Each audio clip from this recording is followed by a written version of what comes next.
क्या हुआ मोदी जी, आप खुश तो है ना?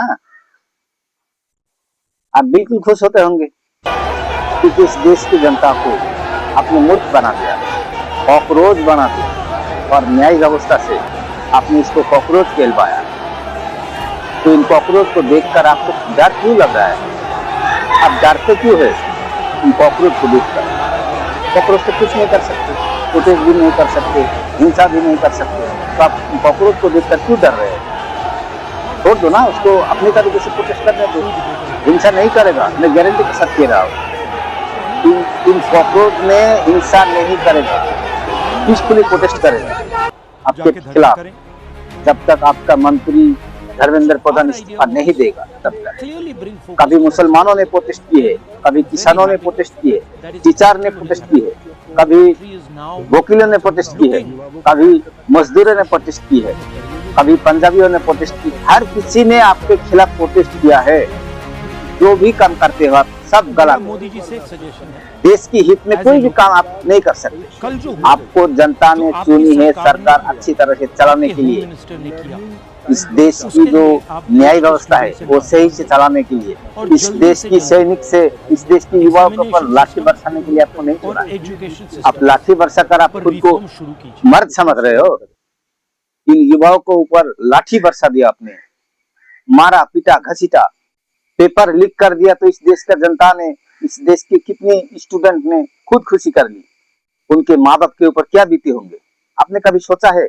आपने कभी उसके साथ बात की है जिसने भी सुसाइड की है? उन युवाओं को माँ बाप का साथ आपने कभी बात की है? नहीं की है, क्योंकि आप लायक नहीं है इस देश की, इस देश को चलाने के लिए। आप सिर्फ जुमले बोलते हो, आपके मुंह से एक लफ्ज नहीं निकालते। न्याय व्यवस्था के ऊपर बुरा हाल है, न्याय व्यवस्था बुरा हाल है। मंदिर से चंदा चोरी हो रहा है, हर चीज में भ्रष्टाचार हो रहा है, लेकिन आपका मंत्री सब खामोश है। क्यों? क्योंकि उनसे भी आ रहा है ना पीछे से, वो खुश है, लेकिन जनता तो दुखी है ना। आपने तो बोली थी हमने जनता के सुनेंगे और किसी का नहीं। आपने तो खुद ही खुद आपने मन का बात करते हैं और चुपचाप निकल जाते हो। जनता का क्या हाल है आपने कभी सुना है? नहीं सुना है। इस देश का जनता को अपने मूर्ख समझते हैं, इस देश की जनता को बेवकूफ बना रहे आप। आपसे ना हो पाएगा मोदी जी। आप इस्तीफा देकर अपना मंत्रिमंडल लेकर अपना झोला उठाकर निकल जाओ, किसी एजुकेटेड आदमी को छोड़ दो ताकि हमारा देश सुरक्षित हाथों में रहे। आपके आने के बाद, आप सरकार में आने के बाद कितने लोगों ने जान दी है, कितने लोगों ने सुसाइड की है। चाइना ने हमारा जमीन कब्जा कर लिया है। आप क्या कर लिया? आपने बोला था लाल आंखें दिखाएंगे, आपका आंखें तो लाल हो ही नहीं, आपका आंखें तो लाल हो ही नहीं रहा।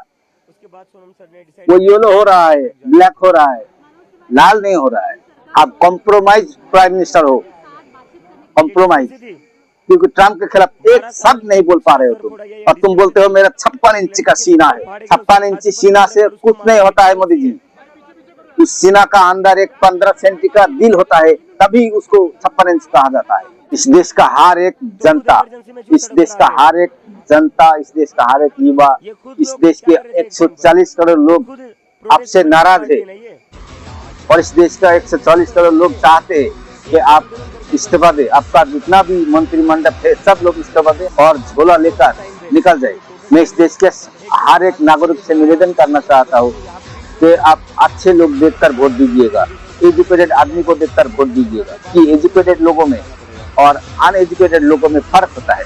जो अनएजुकेटेड लोग होता है वो लोगों को मूर्ख बनाता है, और जो एजुकेटेड लोग होता है वो मूर्खों को एजुकेटेड करता है, शिक्षित बनाता है। शिक्षित बनाने के बाद उसको साइंटिस्ट बनाते हैं, इंजीनियर्स बनाते हैं, डॉक्टर्स बनाते हैं, गवर्नमेंट नौकरियां मिलता है। लेकिन इस सरकार में कुछ नहीं मिलेगा। हम सबको एक साथ होना पड़ेगा।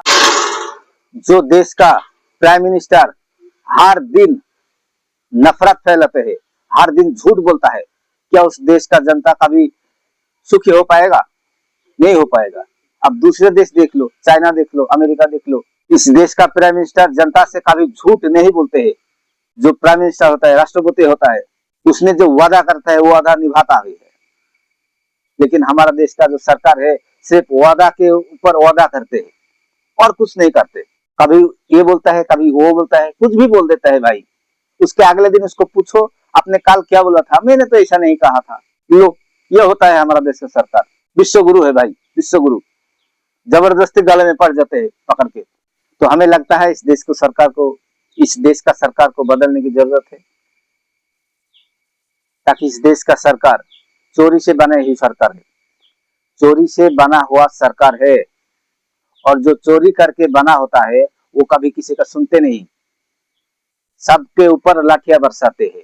तो इस देश में बहुत सारे अच्छे लोग हैं, एजुकेटेड लोग हैं, महान लोग हैं, जो इस देश को अच्छी तरह से चला सकेंगे और इस देश की जनता को कष्ट को दूर कर सकेंगे। तो हमें लगता है मोदी जी आपने बहुत बूढ़ा हो चुका हो, देश को चलाने के लिए बूढ़ा आदमी की जरूरत नहीं है, नौजवानों को चाहिए। इस देश का नौजवानों को आगे आना पड़ेगा और इस देश के लिए लड़ना होगा, इस देश को आगे बढ़ाना होगा, क्योंकि इस देश का कुर्सी आप नौजवानों का हाथ में देना पड़ेगा, तभी इस देश सुरक्षित हाथों में जाएगा और इस देश को न्याय मिलेगा और चैन भी मिलेगा।